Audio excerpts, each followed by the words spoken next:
Welcome to today's deep dive. I want you to try something really quick. Just take a second and picture someone. Think of the single most successful person you know. Oh, that's a really good exercise to start with. Right, so maybe it's, a famous billionaire you admire, or maybe a brilliant CEO. Or even just that one friend, right? The one who always seems to have their career and their finances perfectly figured out. Exactly. So, got them in your head. I definitely have someone in mind. And it's a powerful image because we look at these people and we naturally just see this straight, undeniable line. A line of just pure effort, right? Grit and genius leading right to the top of the mountain. Exactly. We are completely wired to believe that their output is a direct one-to-one result of their input. And it makes complete sense that we see it that way. But today we are taking a deep dive into the psychology of wealth and success to basically completely dismantle that image. We really are. Because the sources we're looking at today reveal this massive, entirely invisible force that is largely responsible for that person's success. Yeah, a force they will probably never, ever admit to. Right. So our mission today is to break apart this deeply ingrained myth that absolute hard work always equals absolute success. Because trying to just blindly copy billionaires is actually a terrible idea. And understanding the real mechanics of success can honestly save you from a ton of unnecessary stress. And financial heartbreak, honestly. So to really understand why our assumptions are so fundamentally flawed, let's jump straight into one of the most famous origin stories of our time. Oh, I know where we're going with this. Yeah, but we need to look at it through a completely different lens. Let's go back to 1968 and look at a young Bill Gates. 1968 is the perfect starting point. The world was just a vastly different place technologically. Gates was attending Lakeside School in Seattle. Right. Now, Lakeside was really unique. It happened to be one of the only high schools in the entire world that had a computer. Wait, in the whole world? Literally one of the only ones. And not just any computer, but a teletype Model 30 that was connected directly to a mainframe. That's insane for a high school. It is. The school's Mothers Club actually funded the computer time using proceeds from a rummage sale. A rummage sale. You're kidding. Nope. It was an incredibly rare, advanced piece of technology. It was rare for a major university to have access to this, let alone a bunch of teenagers at a high school. Well, when you actually run the math on that access, the whole self-made narrative really starts to fracture. Let's look at the numbers here because they are absolutely staggering. They really put it into perspective. So in 1968, there were roughly 303 million high school-age students in the world. Okay. About 18 million of those students lived in the U.S. A little over 100,000 lived in Washington State. Right, narrowing it down. And exactly 300 students attended Lakeside School. 300 out of 303 million. That means Bill Gates had a literal 1 in a million head start. Before he even wrote a single line of code that would eventually become Microsoft, he won a cosmic statistical lottery. He really did. He had unprecedented, virtually unlimited access to a technology that would go on to define the future of the global economy.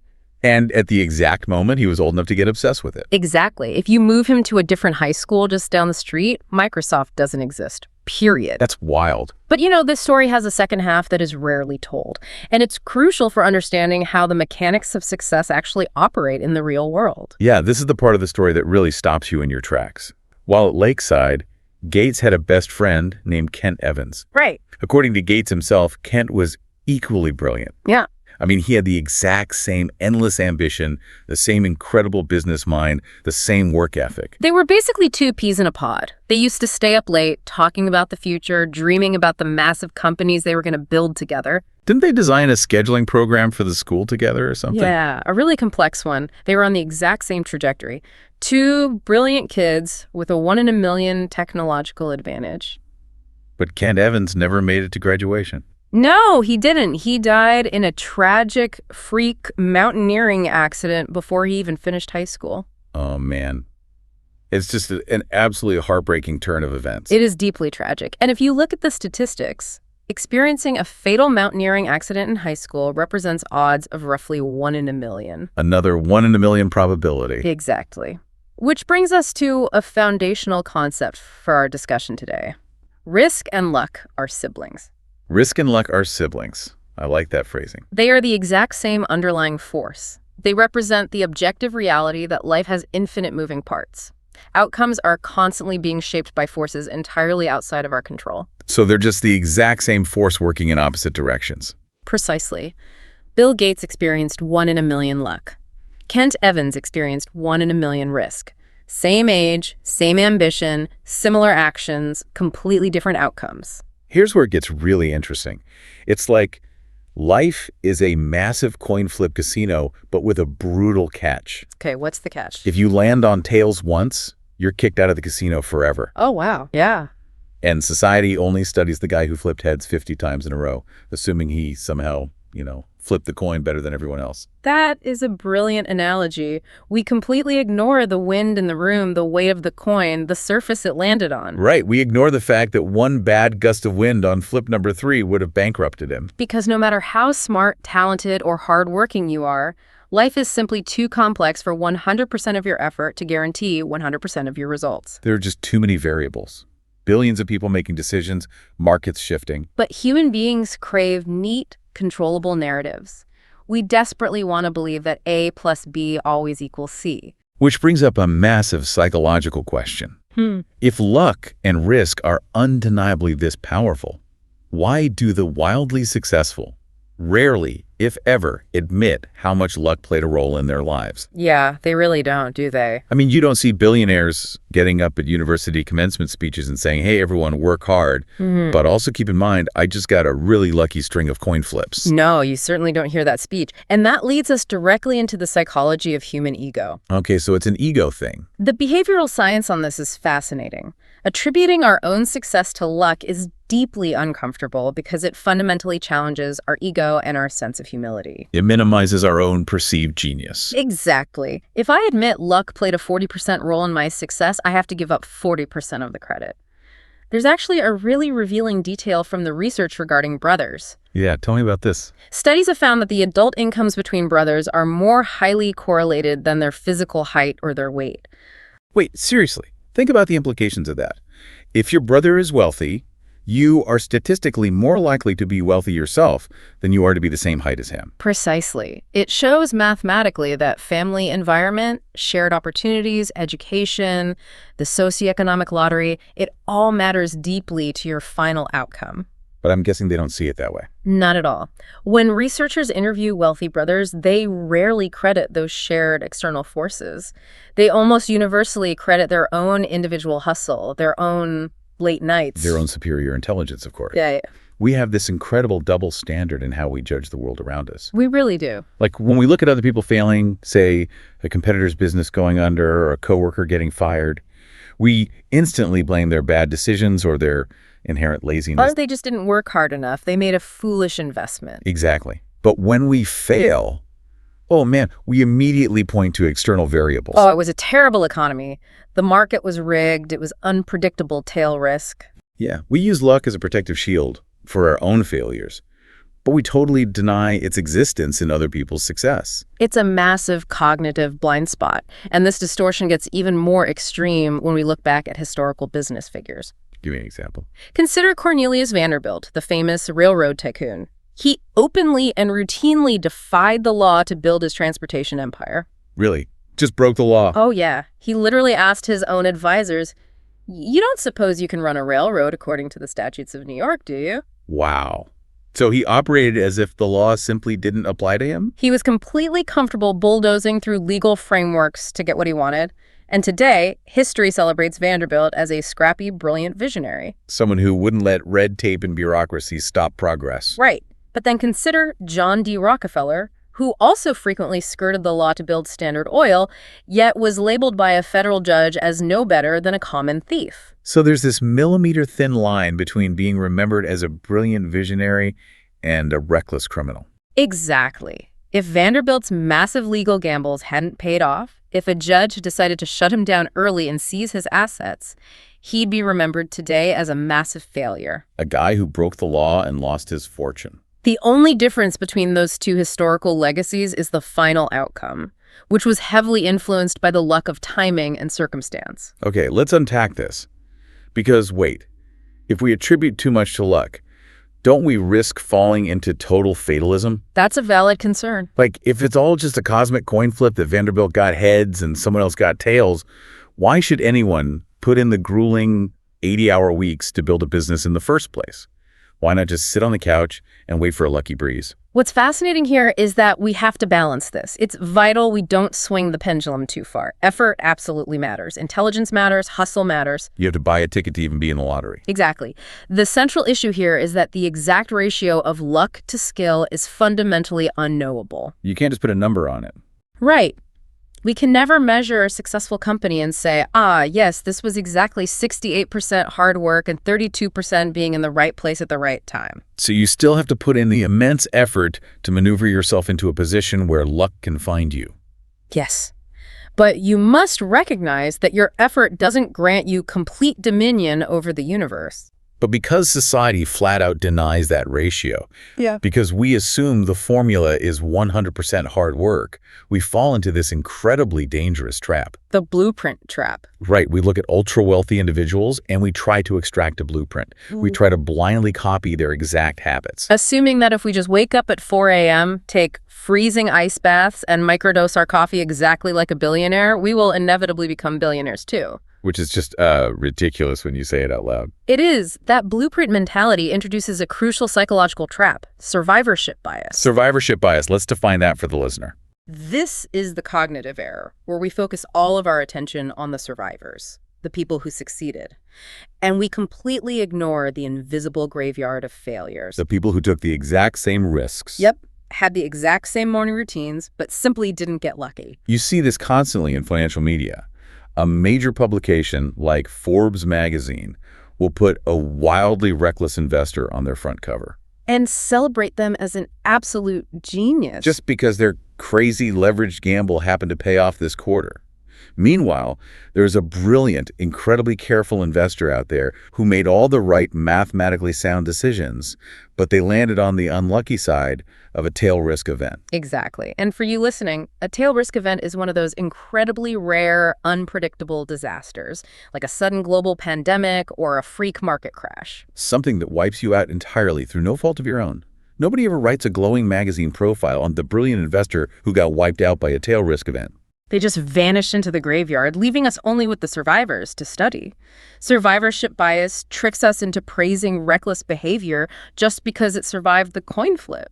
So studying extreme outliers, like Warren Buffett or Jeff Bezos or any billionaire, is incredibly misleading for a regular person trying to build wealth. Very misleading. The more extreme the outcome, the more likely that extreme luck and extreme risk played a massive, unreplicable role. You cannot replicate their luck. Exactly. Therefore, trying to reverse engineer and replicate their specific daily actions is practically useless. It's like looking at a guy who won a massive lottery jackpot by playing the numbers 7, 14, and 21, and then he writes a best-selling book called The Secret to Wealth is Choosing the Number 14. That is the perfect way to look at it. It ignores the mechanics of the game entirely.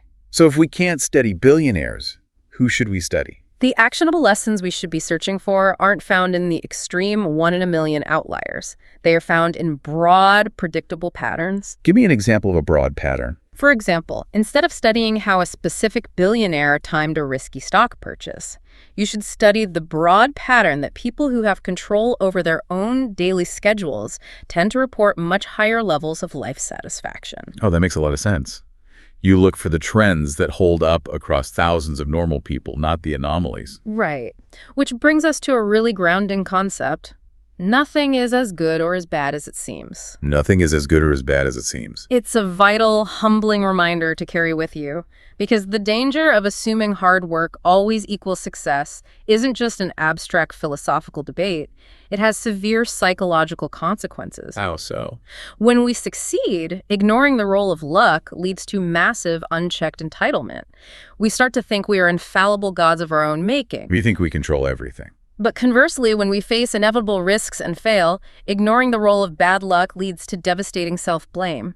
We internalize the failure and think we are entirely worthless. So recognizing luck softens both the arrogance of success and the sting of failure. Precisely. So what does this all mean? Like, how do you actually apply this philosophy? That's the big question. If we can't blindly copy the billionaires, and we mathematically cannot control the luck-to-skill ratio.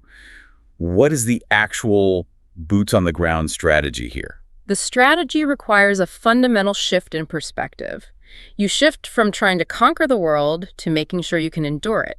Endure it. Okay. Because if you can't control luck and you shouldn't copy extreme risk takers, the only reliable path left is focusing on survival.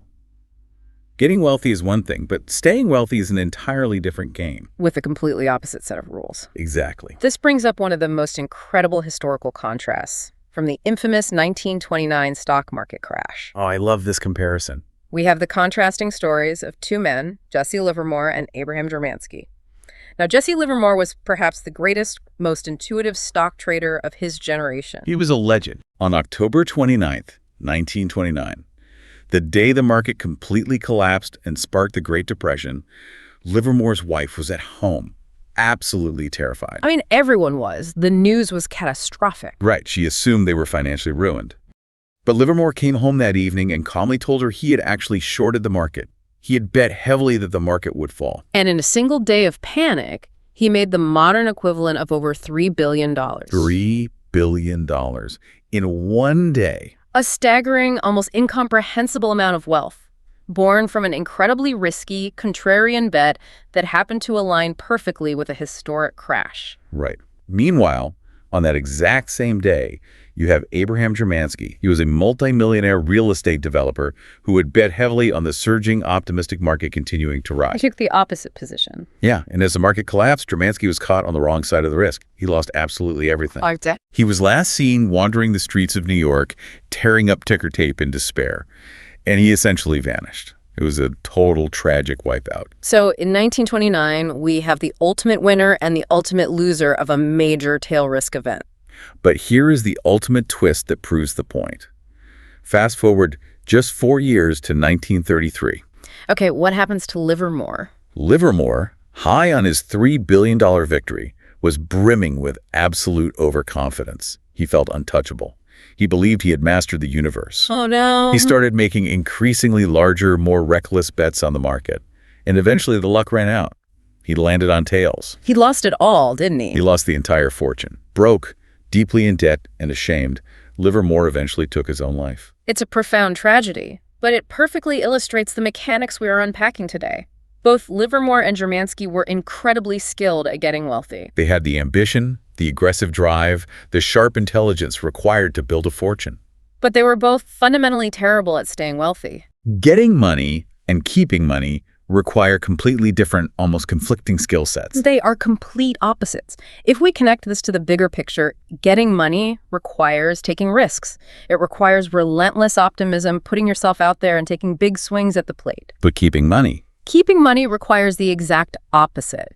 It requires profound humility. It requires frugality. Yeah, and paranoia, honestly. Yes, a healthy, persistent dose of paranoia, and a deep acceptance that your past success involved a lot of luck, which means you cannot rely on your past genius to bail you out tomorrow. You have to operate with the underlying paranoia that the lucky streak could snap at any second. Exactly. And this is where the concept of a margin of safety becomes the most critical tool in your financial psychology. Margin of safety, meaning leaving room for error. Exactly. It means having enough liquid savings or maintaining a flexible enough lifestyle that a single run of bad luck doesn't completely wipe you out. Like a medical emergency, a sudden job loss, or a massive market crash. Right. It's the difference between trying to maximize every single dollar for optimal returns and holding back a chunk of your chips just in case your math is wrong. Or the world throws a curveball. Precisely.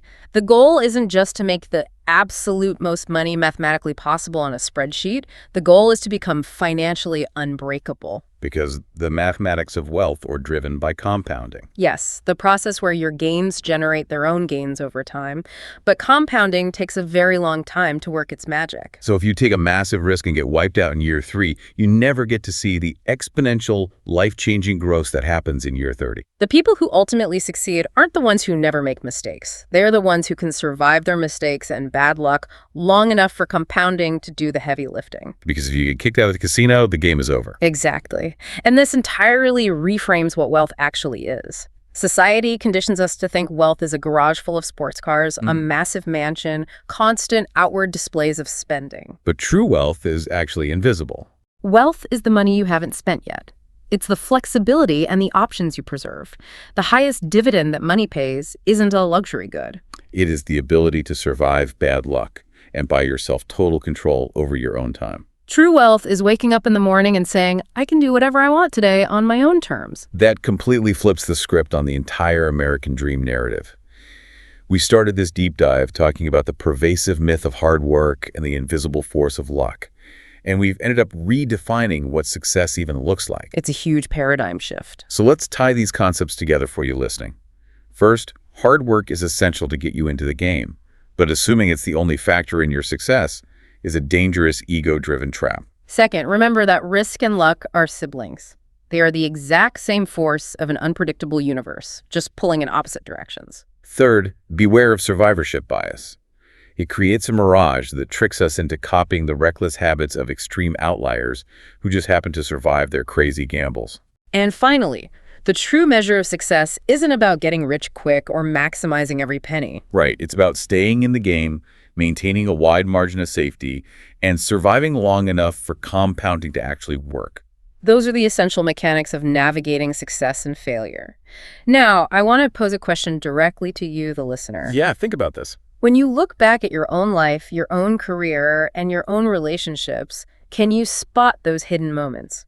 Can you identify a specific time where a lucky break, a chance meeting, or an unexpected risk completely altered your trajectory? Recognizing those moments is a humbling exercise, but it is a highly necessary one to keep your ego in check. It really forces you to rethink your entire personal narrative. It does. And I want to leave you with one final provocative thought to ponder as you go about your day.